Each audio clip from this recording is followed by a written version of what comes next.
Welcome back to the channel. So, after the last video of last minute repairs, eyeballs filled with rust, and a mad dash to the track, we were finally ready to go racing in the £600 BMW.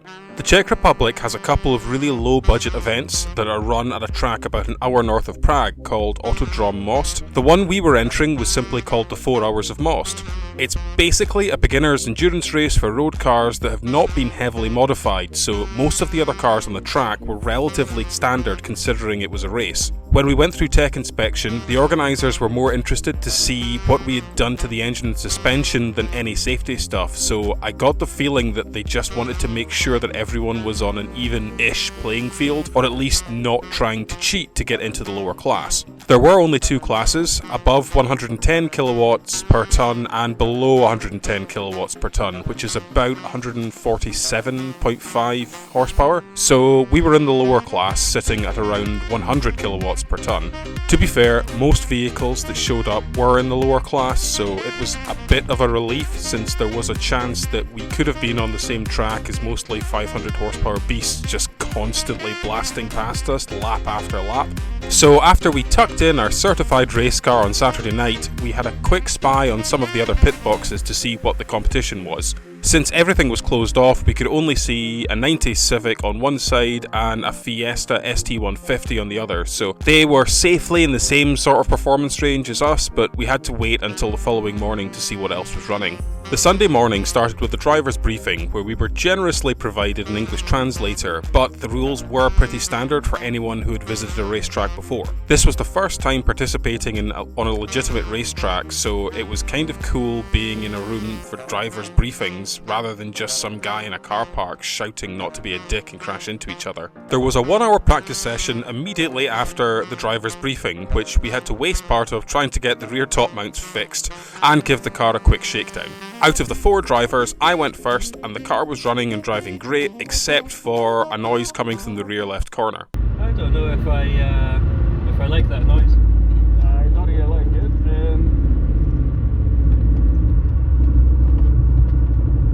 And I don't really like to be on the passenger side. It turns out the thread on the hub were pretty chewed up. I'd run a chaser through the rear right hub when putting the rear wheel back on, since the wheel bolts felt like they were crossing when going on, but the left side didn't feel like it needed it, and we were in a rush, so it was just bolted straight on.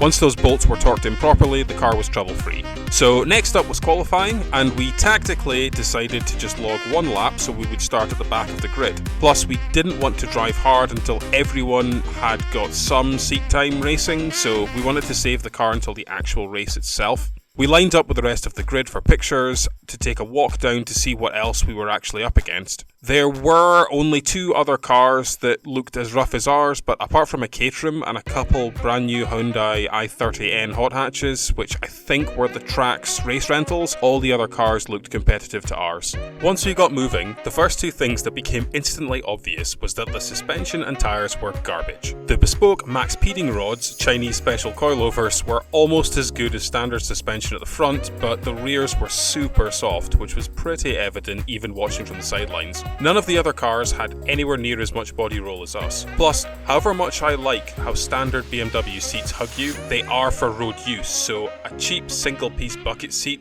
really would have helped. The tyres really had no grip, so it wasn't the most confidence-inspiring when doing anything other than accelerating in a straight line. I don't think any of us had problems with the tyres braking, since the car did have ABS and we were all deliberately braking really early, but it was non-stop complaints about the cornering. They were used road tyres that we'd picked up for €40, so I was expecting them not to be great, but there were a lot of cars on track with semi-slicks and at least newer higher-end tyres, so we were getting overtaken by stuff that probably wouldn't have been able to if we had a decent tyre setup and suspension setup. But we were still very much novices, so this was the first time any of us had any real seat time racing against other cars, so it was inevitable we were going to be at the back of the grid. Out of the 4 of us, there was Cyprian, who had done a track day here years ago, Pete, who had done a number of track days in his Volvo 740 track car and Mark 1 MX-5 in the UK, and then there was Alex and myself, who had no experience. It was pretty evident that the experience Pete had really allowed allowed him to get the hang of churning out smoother, faster laps than the rest of us, who were constantly lapping about the same times as each other. Plus, the only two spin-outs were by the most novice drivers. Alex's spin was first, and he did scuff the gravel, and he brought the car back in just to make sure there was no damage done. Luckily, it was all good, and I was next when I tried to power out of a corner far too early and the rear end gave way. I just slid on the grass, so just got straight back into it. In an attempt to keep costs down,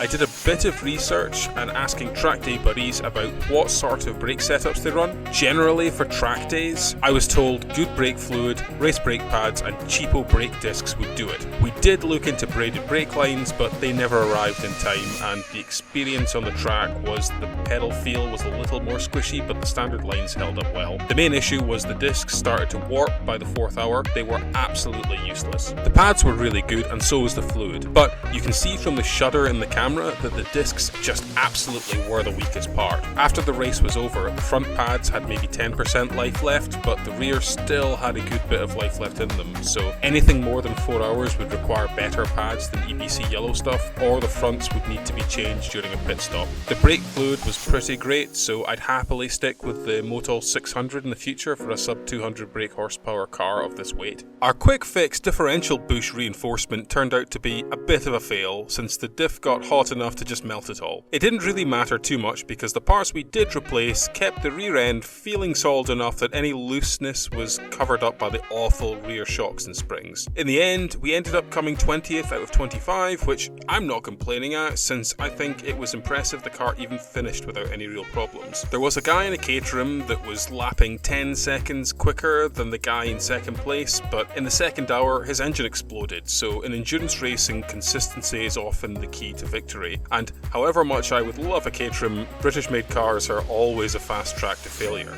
I really loved the Moss track. It's a bit over 4 kilometers long and has quite a few challenging turns, so I'm already looking forward to getting on that track again at some point. It's quite punishing on the brakes, but it's nice and wide, so it allows for some really easy overtaking. The cost of entry to the 4 hours of Moss was 16,000 Czech crowns, which is between 650 and 700 euros, and that includes access to your own box. I think all in, this whole thing only cost about 2,500 euros, including buying the car, so it was incredible value for real racing, even if we weren't in the most competitive car. I think for a first attempt by a novice immigrant race team in a 16-owner rusty car fixed using the cheapest parts available, I think we did pretty well. And it has given us a strong foundation for the next event we have our beady little eyes on. There's another 4 hours of Moss in November, but I don't think this one is an option for us since there's an alternative offering that is what this race was practiced for. Although I would like to return next year if it's still running. So what have we learned from all this? Well, brake discs are more important than originally thought, and some improvised form of brake cooling may be in order for the next car. Stiffer suspension is an absolute must, and I think that's the end of my career in eBay coilovers, unless one of those lovely companies feel the desire to send me some for free. This is probably going to be the biggest challenge money-wise because we really only have 3 options. Figure out some sort of uprated shock and lowering spring setup, hope and pray some used branded coilovers appear in the UK for cheap, or blow more than the entire cost of the car on new coilovers. Also, we need some better tyres, but given enough time, there's a few tricks up my sleeves to get them in budget. And finally, I don't really want to be rushing to finish everything the day before the race like with this car. I mean, we did manage it, but next time everything is getting done way in advance. Other than that, I think we have a pretty good foundation to start with next time. I do have one more video coming about the BMW before we move on to the next project, and for those younger guys and girls, it may be of interest to see what happens when you do a 4-hour endurance race in the Czech Republic with a black box insurance policy from the UK. So, if you enjoyed this video, subscribe for more low budget car stuff, and if you know of any similar race events in Central Europe, leave a comment and let us know. And finally, if you want to see the entire 4-hour race footage from the driver's point of view, leave a comment. I personally don't know how many people would be interested in it, but if someone wants some ASMR racing footage to fall asleep to, let me know. And until next time, ciao ciao for now.